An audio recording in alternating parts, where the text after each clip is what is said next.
The desert sun beat down mercilessly on the Phoenix pavement as I pulled into the parking lot of Secure Store Self-Storage. My hands gripped the steering wheel tighter than necessary, sweat beading on my forehead despite the air conditioning running full blast in my beat-up Honda Civic. 3 weeks. That's how long it had been since Dad's heart attack took him from us without warning. 3 weeks of funeral arrangements, lawyer meetings, and my brother Derek acting like he was carrying the weight of the world on his shoulders, more so than usual. "Marcus, I'm telling you, let me handle the storage unit," Derek had said just yesterday, his jaw set in that stubborn way that reminded me so much of our father.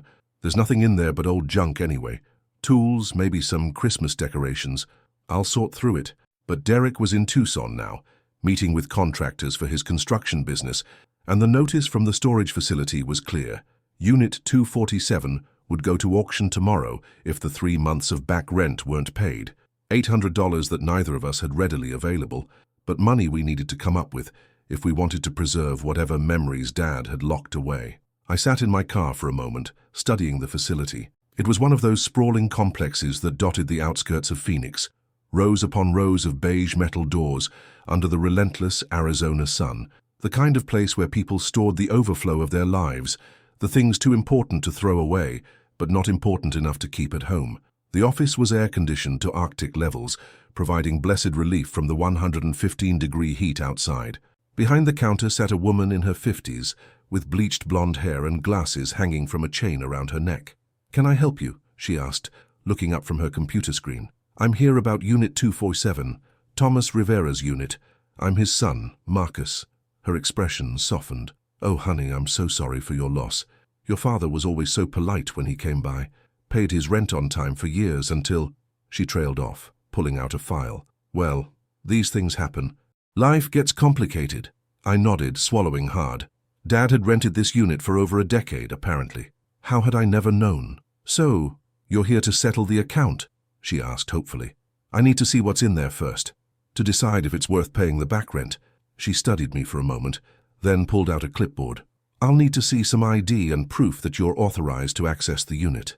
20 minutes of paperwork later, I was walking down the narrow corridor between units, the key heavy in my palm.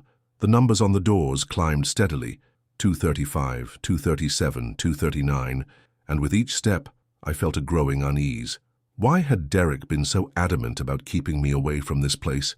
Unit 247 was in the far back corner of the complex, tucked away where casual visitors rarely wandered.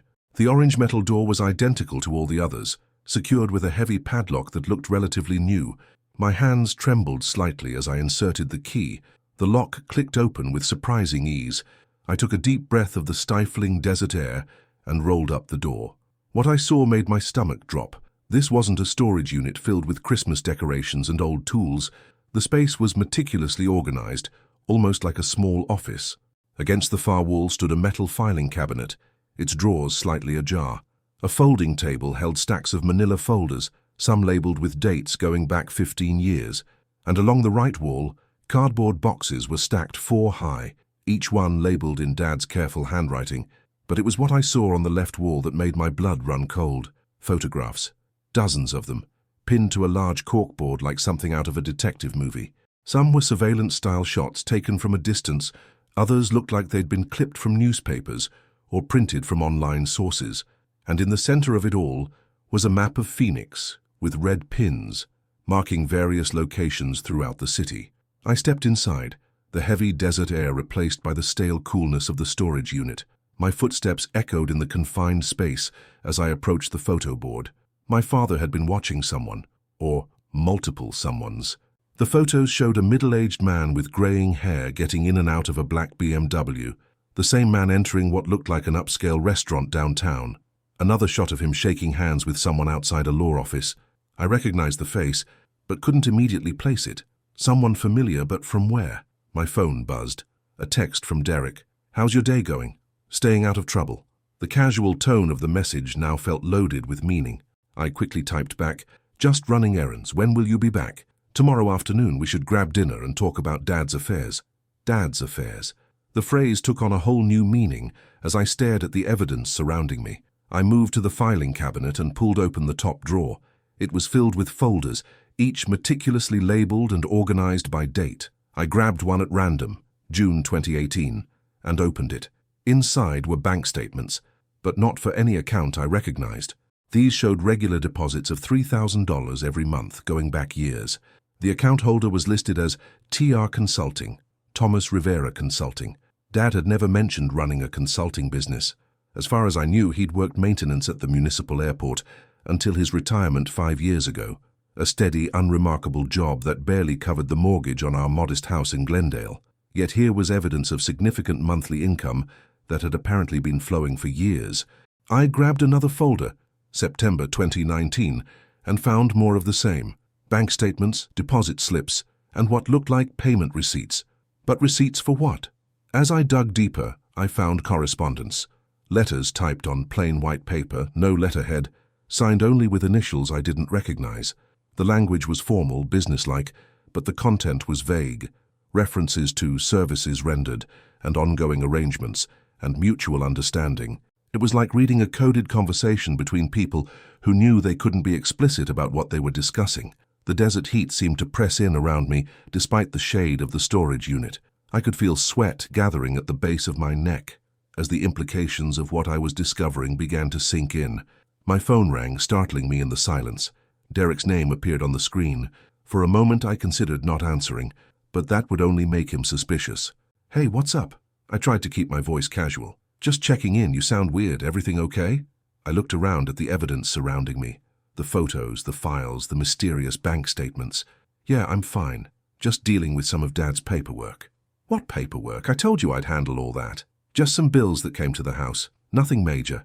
There was a pause. "Marcus, you didn't go to the storage unit, did you?" The question hung in the air like a challenge. Derek knew. He'd always known what was in here. "Why would you ask that?" "Because I know you, little brother, and I know you've been curious about Dad's business." "What business?" "Dad worked at the airport." Another pause, longer this time. "We need to talk when I get back, face to face. Some things are better discussed in person." The line went dead. I stood there holding my phone, staring at the wall of photographs and feeling like I'd just stepped into someone else's life. Nothing about this made sense. The father I knew was a quiet, hard-working man who watched baseball games and grilled burgers on weekends, not someone who maintained secret storage units filled with surveillance photos and mysterious bank statements. But as I looked more closely at the photos on the board, something clicked. The man in the pictures. I knew where I'd seen him. On the news. Richard Castellano, a Phoenix City councilman, who'd been in the headlines recently for his involvement in some kind of development deal controversy. And suddenly, the red pins on the map started to make sense. They marked locations throughout Phoenix where Castellano had business interests, properties that had been rezoned, development projects that had received favorable treatment from the city. My hands were shaking as I reached for another folder, this one labeled Current Projects. Inside, I found what looked like property records, zoning documents, and meeting minutes from city council sessions, all related to Castellano's business dealings. But why would my father have been collecting this information? And more importantly, why had someone been paying him $3,000 a month for it? The afternoon sun was beginning to slant through the small window near the ceiling of the storage unit, casting long shadows across the boxes and files. So I realized I'd been here for over an hour, and I'd barely scratched the surface of what Dad had hidden away. As I prepared to leave, I grabbed one more folder, something that might give me answers about why Derek was so desperate to keep me away from this place. The folder was labeled Derek in Dad's handwriting. Inside, I found copies of bank records showing regular transfers from the mysterious consulting account to Derek's personal checking account. Not large amounts, $500 here, $800 there, but frequent enough to establish a pattern. Derek knew about Dad's secret income. He'd been receiving money from it, and tomorrow, when he got back from Tucson, I was going to demand answers. I barely slept that night. Every time I closed my eyes, I saw those photographs pinned to the corkboard, Dad's methodical handwriting on folder labels, and Derek's name on bank transfer records. By 5 a.m., I gave up trying to sleep and sat on my apartment's small balcony, watching the sun rise over the Phoenix Mountains and trying to make sense of what I'd discovered. The morning heat was already brutal by the time I heard Derek's truck pull into my parking lot just after noon. I watched from my window as he climbed out, moving with that easy confidence that had always defined my older brother. At 35, Derek was everything I wasn't. Successful in his construction business, married to a woman who adored him, living in a house in Scottsdale that actually had a lawn despite the desert climate.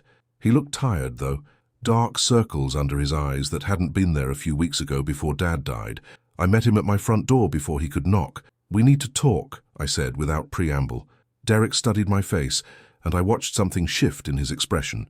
The easy smile disappeared, replaced by the guarded look I'd seen him wear during Dad's funeral, when too many people asked questions about our family. "Yeah," he said quietly. "I figured we did. Can I come in?"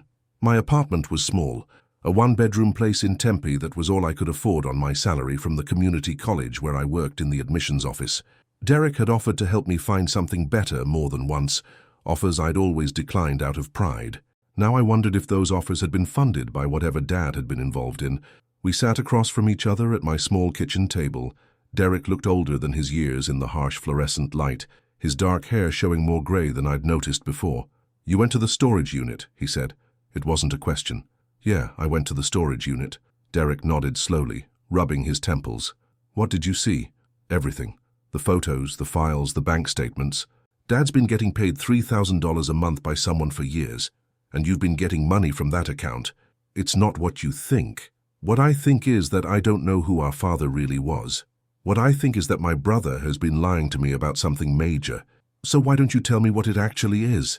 Derek was quiet for a long moment, staring at his hands folded on the table. When he looked up, his eyes held a weariness that seemed to go bone deep. "Dad was a private investigator," he said finally. "Freelance. He'd been doing it for about 12 years, ever since he started working part-time at the airport instead of full-time." The words hit me like a physical blow. "What?" "He specialized in municipal corruption cases, insurance fraud, zoning violations, city officials taking bribes. He was good at it, Marcus. Really good. Good enough that lawyers and journalists started hiring him regularly." I shook my head. "That's impossible." Dad worked maintenance 20 hours a week and spent the other 40 hours following paper trails and taking surveillance photos.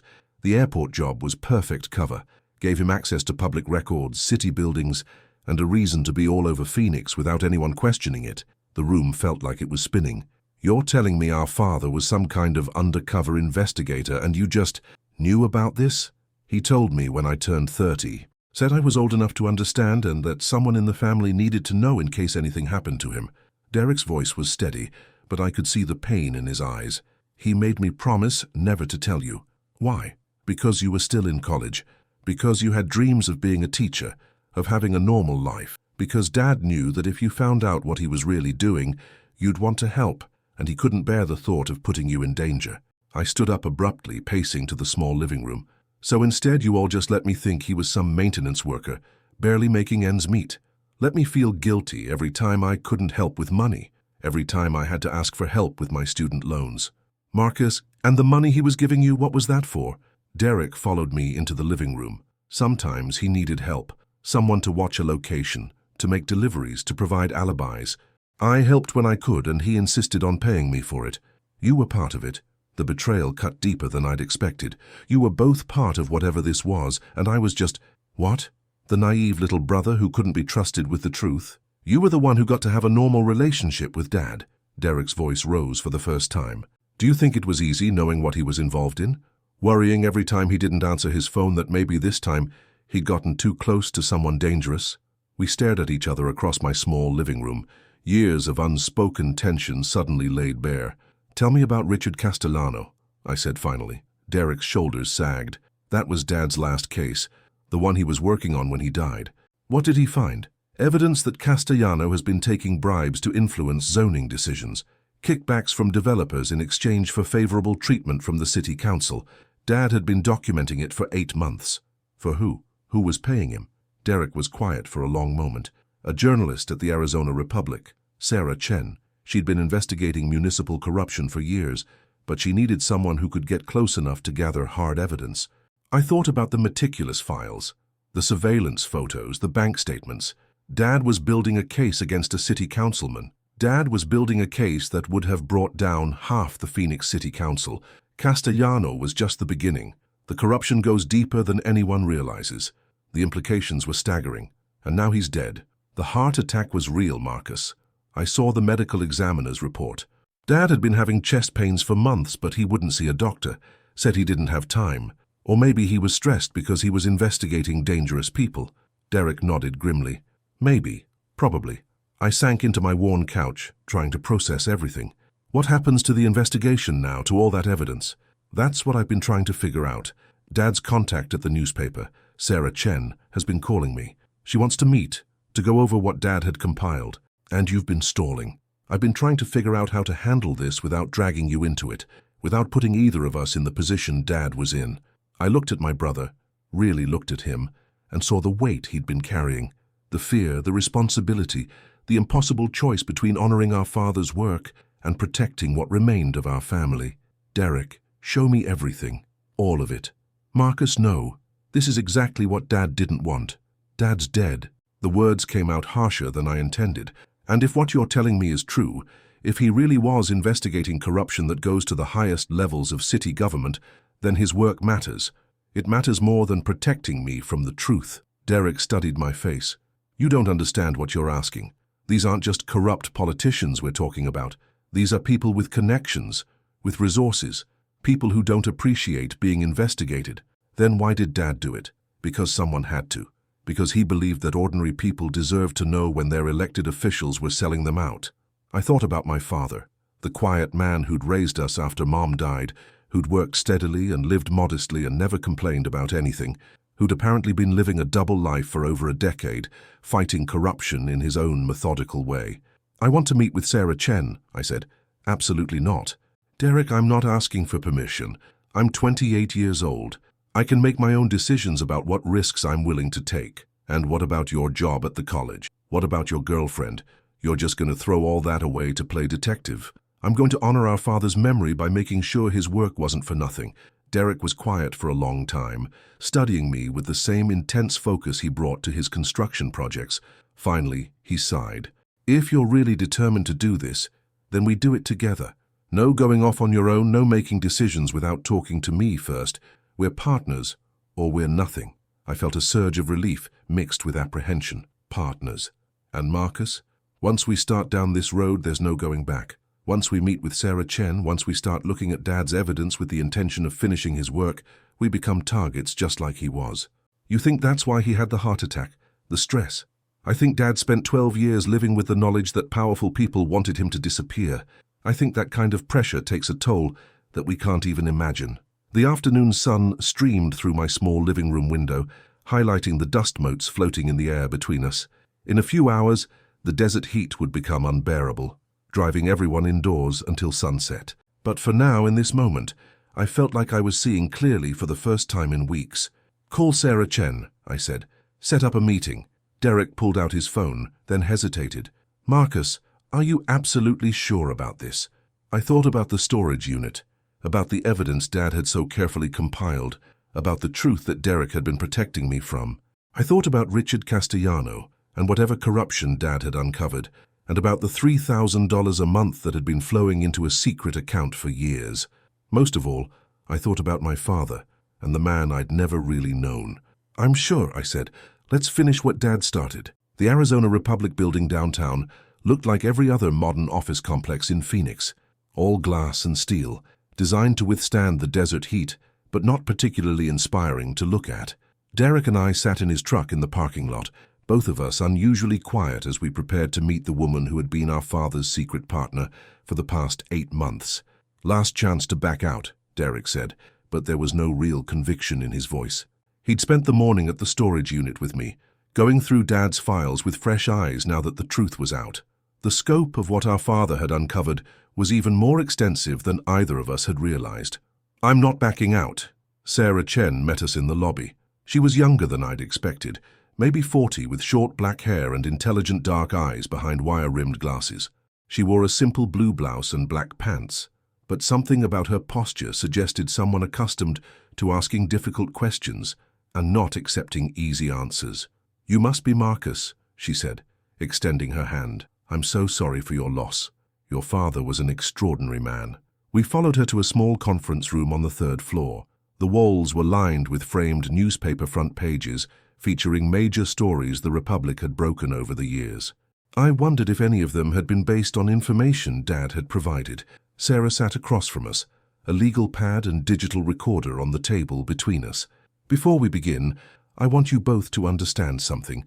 What your father was investigating isn't just a story about municipal corruption. It's about a network of relationships between city officials, developers, and organized crime figures that goes back at least a decade. The people involved have significant resources and few scruples about protecting their interests. Derek and I exchanged glances. Organized crime? I asked. Money laundering, specifically. The corruption your father documented was just the surface layer. Underneath, we're looking at a systematic effort to use Phoenix's development boom to clean dirty money from various sources. Sarah opened a folder and pulled out several photographs. They showed Richard Castellano at what appeared to be social functions, shaking hands with men in expensive suits.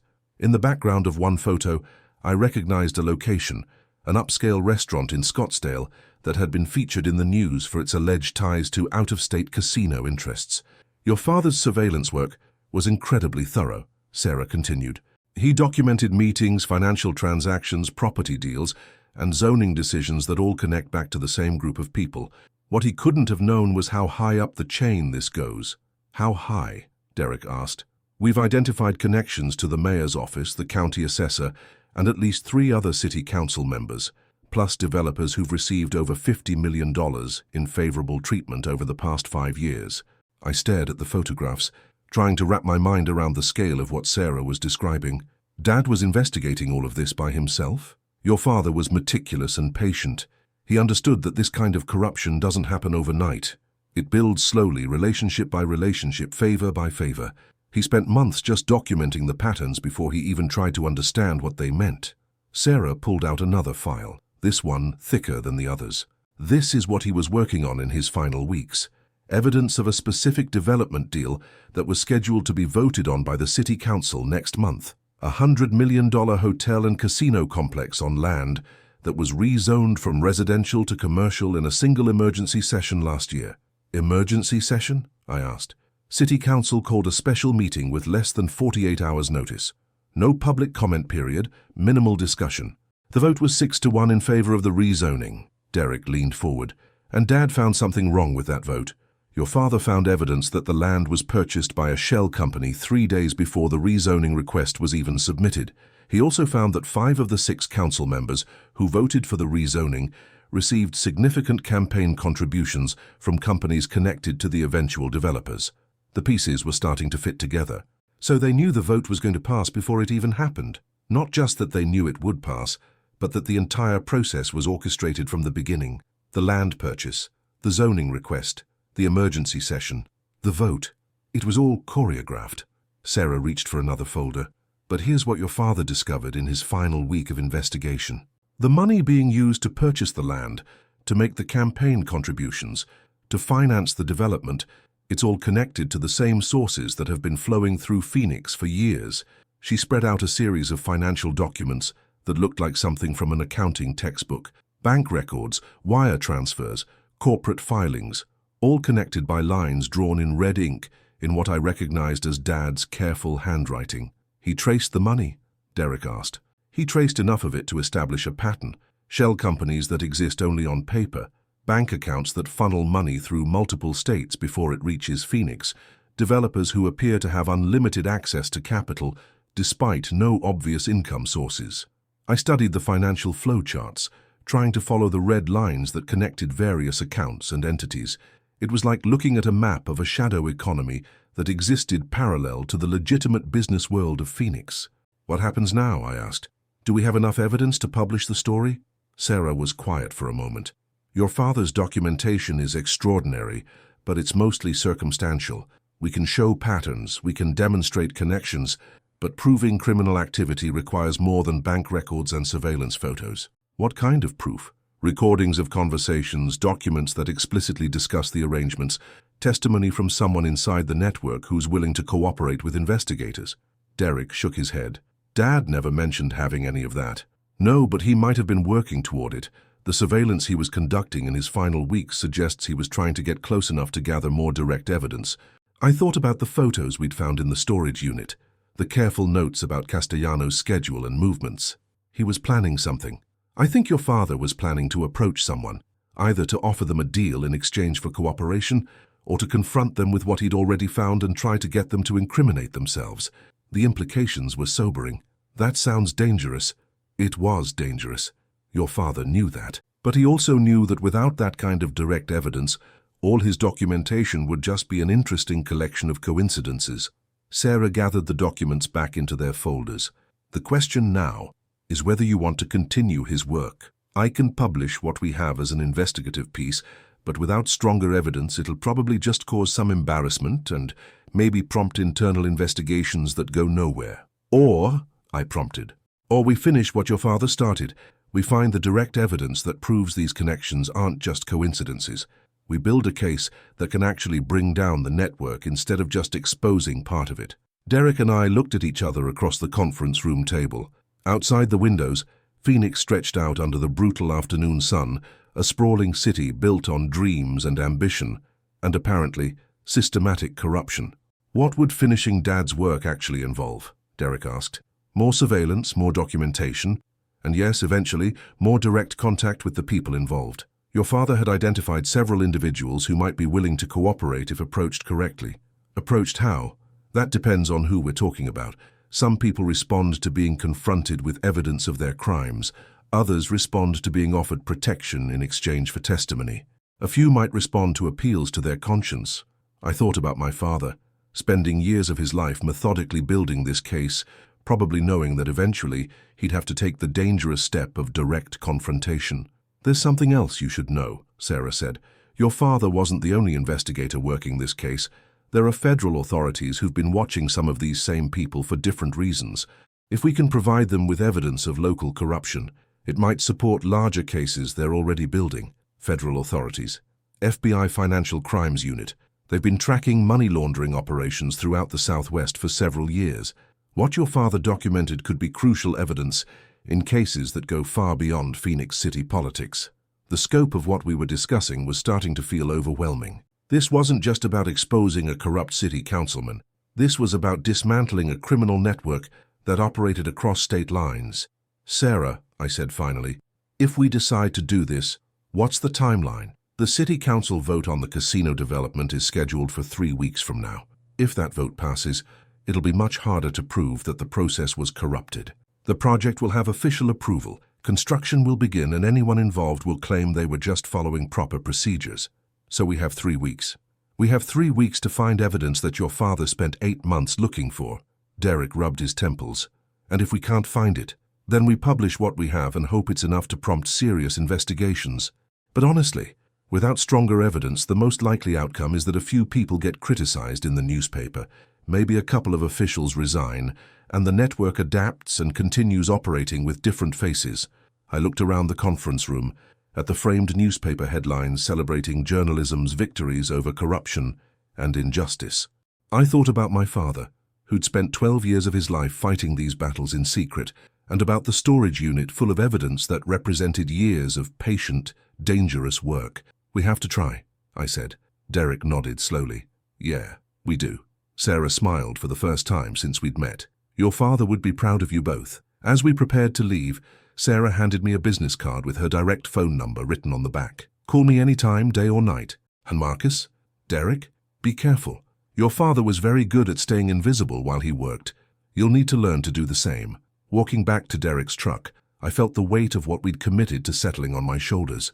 3 weeks to finish an investigation that had consumed our father for months. 3 weeks to gather evidence that could bring down a criminal network that had been operating for years. 3 weeks to honor Thomas Rivera's memory by completing the work that might have cost him his life. The next few days fell into a routine that would have been impossible to explain to anyone who'd known me before Dad's death.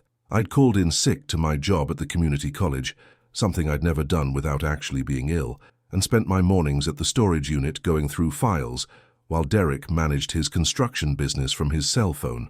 The deeper we dug into Dad's documentation, the more complex the web of corruption became. It wasn't just Richard Castellano and a few other city council members.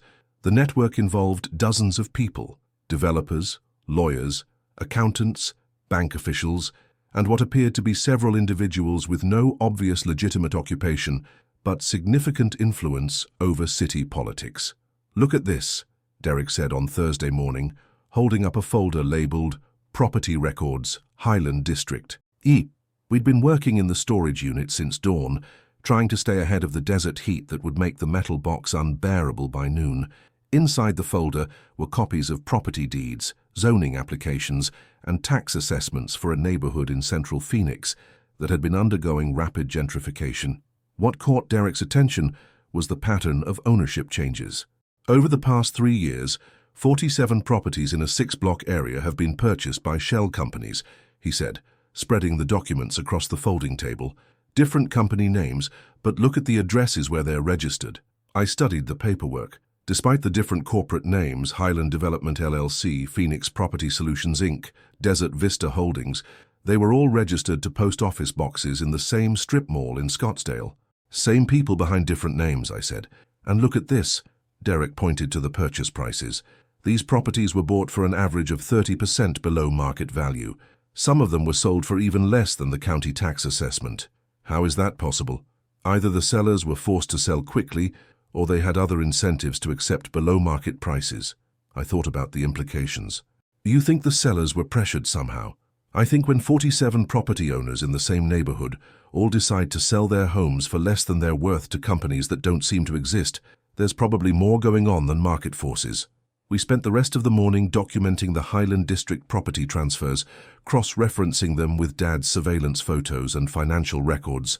A pattern emerged that was both sophisticated and troubling. The shell companies would purchase properties at below-market prices, then immediately apply for zoning variances that would allow commercial development. The applications would be fast-tracked through the city approval process, often approved in emergency sessions, with minimal public input.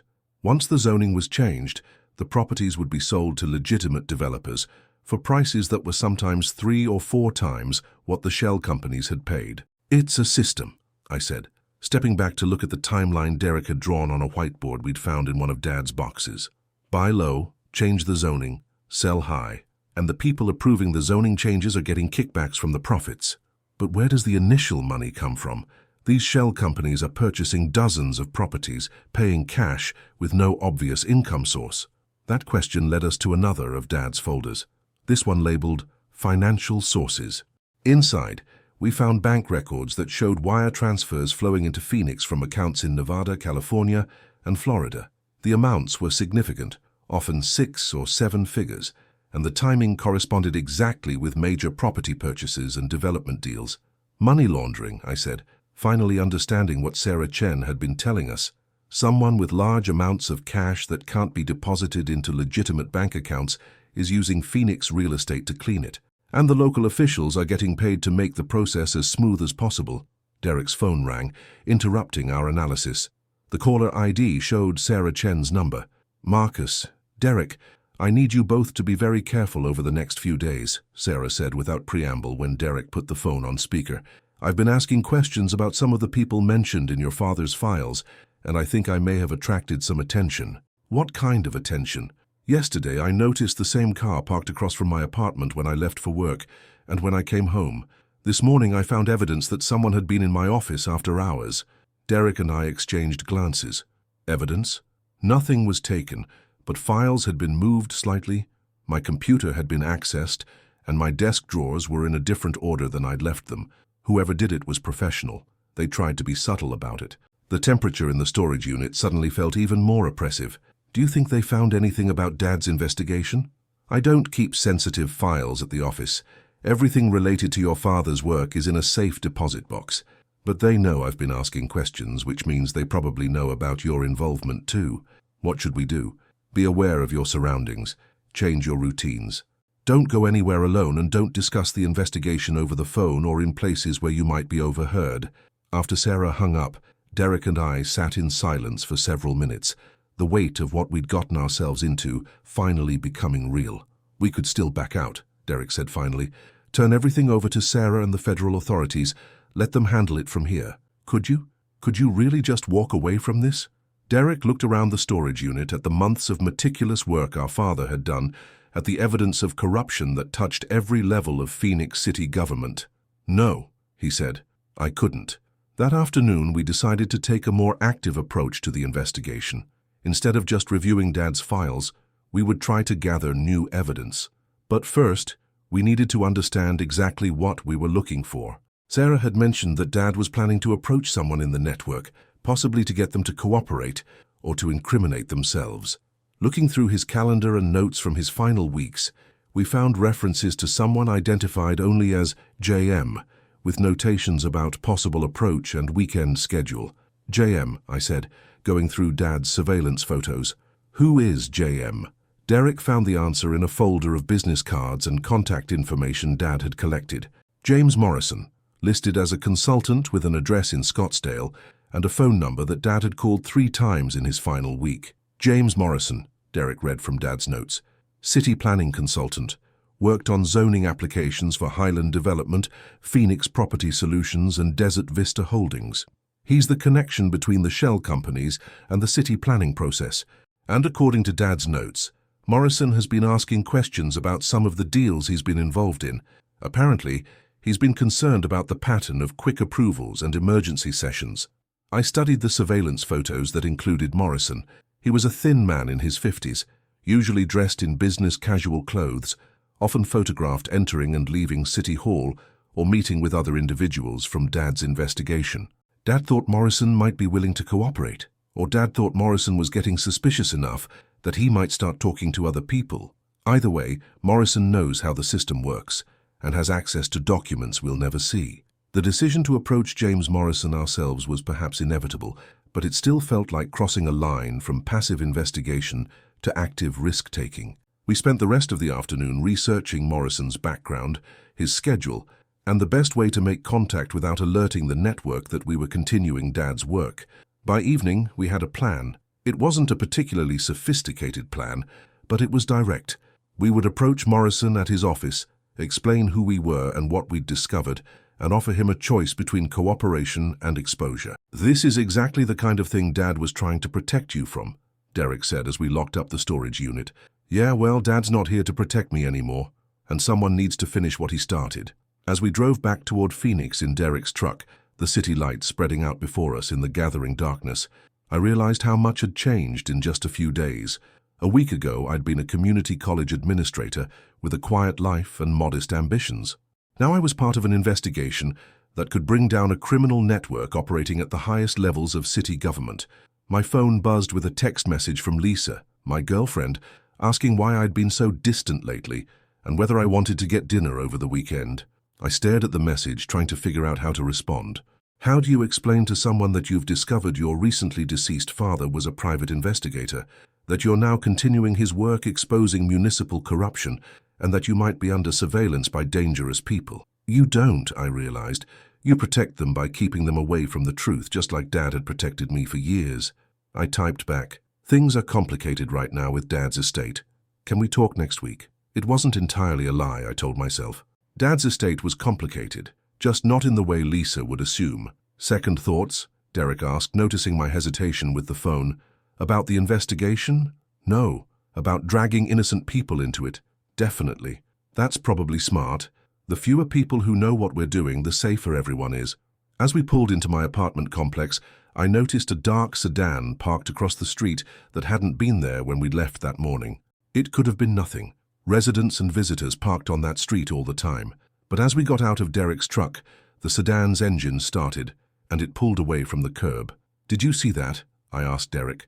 "Yeah, I saw it." We stood in my parking lot, watching the sedan's taillights disappear into the Phoenix traffic, both of us thinking the same thing, but neither wanting to say it out loud. We were definitely being watched now. James Morrison's office was located in a modest business complex in Scottsdale, the kind of nondescript building that housed accountants, insurance agents, and consultants who specialized in navigating local government bureaucracy. Derek and I had been watching the parking lot since 7 a.m., trying to establish Morrison's routine and waiting for the right moment to approach him. "There," Derek said, pointing to a silver Honda Accord pulling into a reserved parking space near the building's entrance. "That's him."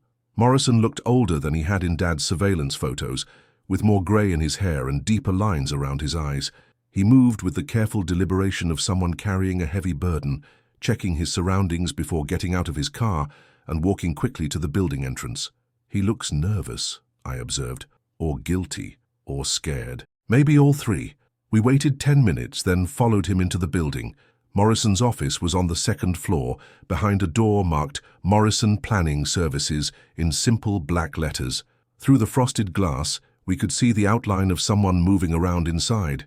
Derek knocked softly. "Come in," came a voice from inside. Morrison was sitting behind a desk covered with zoning maps and planning documents, a cup of coffee growing cold at his elbow. When he saw us, his expression immediately became wary. "Can I help you?" "Mr. Morrison, my name is Marcus Rivera, and this is my brother Derek. Our father was Thomas Rivera." Morrison's face went pale. He set down the document he'd been reading and stared at us for several long moments. "I'm sorry for your loss," he said finally. "Your father he was a good man." "You knew him?" "We spoke a few times. He had questions about some planning applications I'd worked on." Derek stepped forward slightly. "What kind of questions?" Morrison looked between us, clearly trying to decide how much to say. "Are you here because you think I had something to do with your father's death?" "We're here because we're continuing his work," I said, "and we think you might be able to help us." Morrison stood up abruptly, walking to the window that overlooked the parking lot. "You shouldn't be here. If the wrong people see you talking to me..." "What wrong people?" "The same people your father was investigating. The same people who've made it very clear that asking too many questions about certain development deals is bad for business." Derek and I exchanged glances. "You've been threatened." Morrison turned back to face us. "Not directly, but 3 planning consultants who worked on Highland District projects have lost major clients in the past 6 months. Another one had his office broken into twice. The message is pretty clear." "What message?" "Keep your mouth shut and process the applications you're given. Don't ask questions about why zoning requests are being fast-tracked. Don't wonder why emergency city council sessions keep getting called.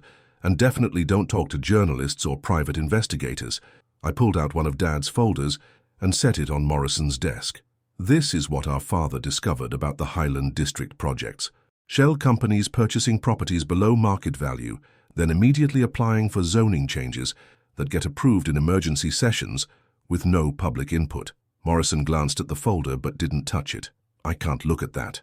"Why not?" "Because if I officially know about an investigation into projects I've worked on, I become legally obligated to report it to the City Planning Department. And if I report it to the City Planning Department, certain people will know that I've been talking to the wrong people." Derek leaned forward. "Mr. Morrison, we're not asking you to officially know anything. We're asking you to help us understand how the system works so we can expose it." Morrison sat back down heavily in his chair. "You have no idea what you're dealing with, do you? We know it's bigger than just city council corruption. It's much bigger. The Highland District project is just one piece of a development pipeline that's been operating in Phoenix for years.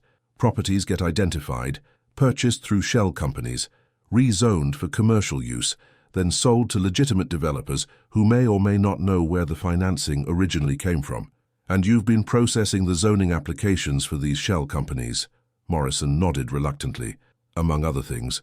But here's what your father was trying to prove. The zoning approvals aren't just coincidences or examples of efficient government. They're coordinated. Someone with influence over the city planning process is ensuring that specific applications get fast-tracked while others get delayed or denied. Someone in city government? Someone with enough influence over city government to guarantee outcomes, which could be an official, or it could be someone who has leverage over multiple officials." I thought about the financial records Dad had compiled, the pattern of campaign contributions, and mysterious payments flowing to various city council members. What would it take to prove that the approvals are coordinated rather than legitimate? Morrison was quiet for a long moment. "You'd need documentation of communications between the shell companies and whoever is facilitating the approvals. Meeting records, email exchanges, payment instructions, something that shows explicit coordination. Does that kind of documentation exist? It has to exist somewhere. Coordination this systematic doesn't happen through casual conversations. There have to be records, schedules, instructions." Derek pulled out his phone and showed Morrison some of the financial records from Dad's files. "These show regular payments from the shell companies to various accounts. Could some of these payments be for coordination services?" Morrison studied the phone screen carefully. "These payment amounts, $3,000, $5,000, $7,500, they're consistent with consulting fees for planning services. But the timing is wrong. These payments are being made after the zoning approvals are finalized, not before." If these were legitimate consulting fees, they'd be paid up front or in installments throughout the approval process. So what are they? Success fees. Bonuses paid after favorable outcomes are achieved. The pieces were starting to fit together in a way that was both clear and deeply troubling. Someone was being paid to ensure that zoning applications from specific shell companies would be approved quickly and with minimal scrutiny. The payments were structured to look like consulting fees, but the timing made it clear they were actually kickbacks for guaranteed results. Morrison looked around his small office at the maps and documents that represented years of working within Phoenix's development approval system. Your father came to see me 2 weeks before he died. He had evidence of the payment pattern, but he needed proof of how the coordination actually worked. What did you tell him? I told him the same thing I'm telling you. The kind of proof you're looking for exists, but it's not going to be in any public records. It's going to be in private communications between the people involved. Where would we find those communications? Morrison hesitated, then pulled out a business card from his desk drawer. There's someone you should talk to, someone who's been on the inside of this system and might be willing to help if approached correctly. The card read, Angela Restrepo, Development Coordinator, with an address downtown and a phone number. Who is she? Someone who processes zoning applications for the city planning department. Someone who's been asking her own questions about why certain applications always seem to get priority treatment. Derek studied the card. You think she'll talk to us? I think Angela Restrepo is the person your father was planning to approach when he died. I think she's someone who knows exactly how this system works and might be ready to do something about it. As we prepared to leave Morrison's office, he pulled out another folder from his desk. If you're really determined to continue your father's work, you'll need to understand the next phase of the operation. Inside the folder were planning documents for a massive development project, the hotel and casino complex that Sarah Chen had mentioned. But seeing the full scope of the project was staggering. Not just a hotel and casino, but an entire entertainment district covering 12 city blocks, including shopping centers, restaurants, and luxury residential towers. This is what all the Highland District property acquisitions were leading to, Morrison explained. The shell companies have been systematically acquiring properties in a pattern that creates the footprint for this development project. How much money are we talking about? The total project value is estimated at $800 million. The profit potential for the investors is probably in the hundreds of millions. I stared at the architectural drawings and financial projections, trying to comprehend the scale of what we were uncovered. This wasn't just municipal corruption. This was a systematic effort to reshape an entire section of Phoenix for the benefit of investors whose money couldn't be traced through legitimate channels. The city council vote is in 2 weeks, Morrison continued. If that vote passes, construction begins immediately, and any investigation into how the project was approved becomes infinitely more complicated. Because once construction starts, everyone involved can claim they were just following proper procedures. Exactly. The corruption gets buried under layers of legitimate business activity. As Derek and I walked back to his truck, I felt the weight of the timeline pressing down on us. 2 weeks to find evidence that our father had spent months looking for. 2 weeks to expose a criminal network that had been operating successfully for years. 2 weeks to prove that Thomas Rivera's work and possibly his death had meaning. Angela Restrepo, Derek said, starting the truck. You ready to take this to the next level? I looked back at Morrison's office building, thinking about the risk we were all taking just by talking to each other about what we'd discovered. Yeah, I said, let's go find Angela Restrepo. Angela Restrepo agreed to meet us at a small coffee shop in downtown Phoenix, far from both the city planning offices and the upscale restaurants where the development network usually conducted business. She was a woman in her early 40s, with dark hair pulled back in a professional bun, and the kind of tired eyes that suggested someone who'd been carrying secrets for too long. James Morrison said you were Thomas Rivera's sons, she said after we'd found a quiet table in the back of the coffee shop. I want you to know that your father was trying to help people. What he was investigating, it's not just about corruption. It's about families being forced out of their homes, neighborhoods being destroyed, and public resources being stolen. We know about the Highland District, Derek said. The property acquisitions, the zoning changes, the shell companies. Angela nodded. That's just one example. It's been happening all over Phoenix for years. Properties get targeted, residents get pressured to sell, zoning gets changed overnight, and developers move in with projects that were planned long before any official approvals. Morrison said you might have evidence of how the coordination actually works. Angela looked around the coffee shop nervously before pulling out a manila envelope. I've been documenting everything for the past year. Every time a zoning application gets fast-tracked, every time an emergency session gets called, every time the normal approval process gets bypassed. Inside the envelope were copies of internal city planning documents, memos, email printouts, meeting schedules, and approval timelines that painted a clear picture of systematic corruption. Look at this, Angela said, pointing to an email chain between various city planning officials. This is from 3 months ago, about a zoning variance for one of the Highland District properties.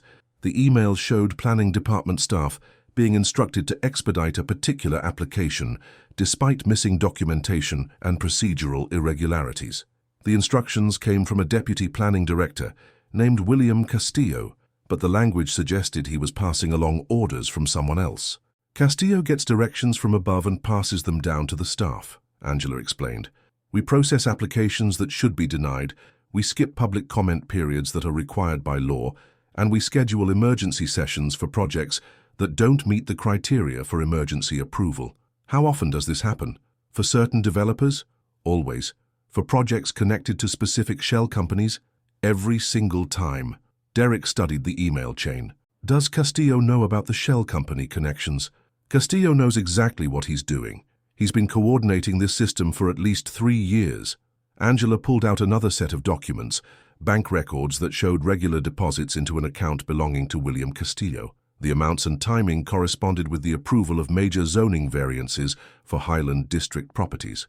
Your father wasn't the only one investigating this, Angela continued. I've been gathering evidence because I knew eventually someone would need to document how the system works from the inside. I looked at the bank records, thinking about all the families who'd been displaced and all the public resources that had been misused. Angela, would you be willing to testify about what you've seen? If it means stopping this, yes. But you need to promise me something, that my family will be protected. If I go public, my life will change. I can't risk my kids. Derek nodded, his voice steady. We'll do everything in our power. We're working with a journalist and federal investigators. They'll know how to keep you safe. Angela handed us the envelope. You have the evidence. Internal emails, direct orders, the money trail. Attach this to what your father gathered and you can bury them. A tense silence fell over our table. The gravity of the moment sank in. What our father spent years building, what Angela risked everything to document, now sat in our hands. I felt the weight of responsibility. Angela, I promise, we won't let your story disappear. We're not just fighting for our dad anymore, we're fighting for the whole city. Angela nodded, relief and fear mixing in her eyes. I'll give a statement when the time comes, but until then, please be careful. We left the coffee shop and went straight to Sarah Chen's office. She scanned every document while we spoke. There was no longer any doubt. The chain of emails, money transfers, and personal testimonies connected everything. The shell companies, the city officials, and the organized laundering of millions. Sarah almost whispered, "This is enough. With Angela's statement and your father's material, we can build a federal case. We can make sure this story goes public the right way and that every person involved answers for it." My brother and I stood together as she drafted the outlines of a story that would rock Phoenix. The last few days had changed everything. My relationship with Derek, my understanding of our father, my view of the city I'd lived in my whole life. There was relief, but also sadness, because this kind of truth always came with a cost. The Arizona Republic ran the story above the fold. FBI agents raided the city planning office and several development companies. Angela Restrepo's testimony, combined with our father's forensic records, triggered the arrests of top officials and the freezing of multiple development projects. Derek and I sat in my apartment, watching the coverage spill across local channels and social media. Sarah kept her promise. Angela's identity was protected, but her evidence was central. Our dad's name appeared everywhere, not as a maintenance worker, but as the investigator who refused to give up. Neighbors stopped me in the street to ask about Marcus Rivera. I realized, as the city reckoned with the scope of the corruption, that my father had always known the real risks. He'd believed that somewhere along the line the truth had to win. Derek turned to me, exhausted but proud. "You did it, Marcus. You figured out why Dad tried so hard to keep you away, but you never ran." I finally understood, Being protected from the truth wasn't always safety. Sometimes facing it head-on is the only path left. I looked out at Phoenix, feeling a bitter-sweet peace. I missed Dad more than ever, but carrying on his fight, together with my brother, felt like the truest way to honor him, because some stories, however painful, need to be told. And when the truth finally broke open, we found strength in each other, in the city we loved, and most of all in the memory of a father who refused to look the other way.